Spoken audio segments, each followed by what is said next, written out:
Praise the lord. ఈరోజు మీకోసం జీవం గల దేవుని మాట మత్తయి సువార్త 13వ అధ్యాయము 23వ వచనము.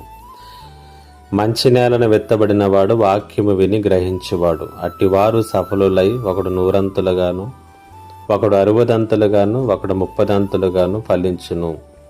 ఈ మాటలను గురించి మనం ఆలోచన చేద్దాం.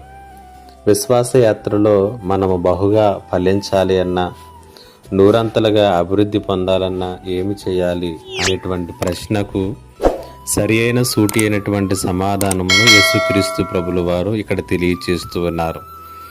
మంచి నేలను విత్తబడినటువంటి విత్తనములు ఏ రీతిగానైతే సమృద్ధిగా పంటనిస్తాయో ఆ రీతిగాని దైవిక జీవితంలో పరిపూర్ణముగా ఫలించేటటువంటి వారు ఎవరు అనంటే వాక్యమును విని దానిని గ్రహించేవారు అనేటువంటి సత్యాన్ని తెలియచేస్తున్నారు. ఇక్కడ మనం అర్థం చేసుకోవలసినది ఏంటంటే వాక్యాన్ని వినటం ఒకటే కాదు కానీ దానిని గ్రహించటం కూడా చాలా ప్రాముఖ్యమైనటువంటిది.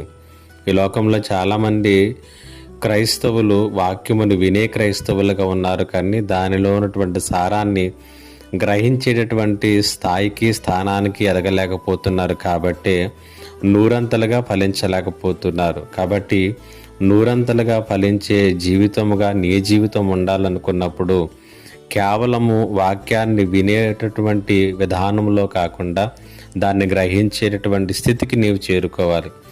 వినినటువంటి వాక్యము ఎప్పుడైనా మర్చిపోయే అవకాశం ఉంటుంది. విన్నటువంటి వాక్యమును ఎప్పుడైనా పెడచెవిని పెట్టే అవకాశం ఉంటుంది.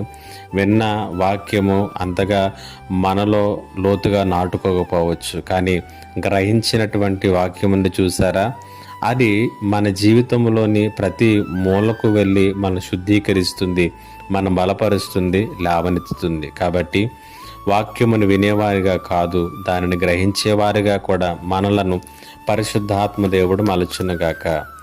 ఆమేన్. ప్రార్థన. మా దేవానికి వందనాలు. ఈ మాటల చేత ప్రతి ఒక్కరిని కూడా బలపరచమని యేసు నామములో అడిగి వేడుకొనుచున్నాను తండ్రి. ఆమేన్.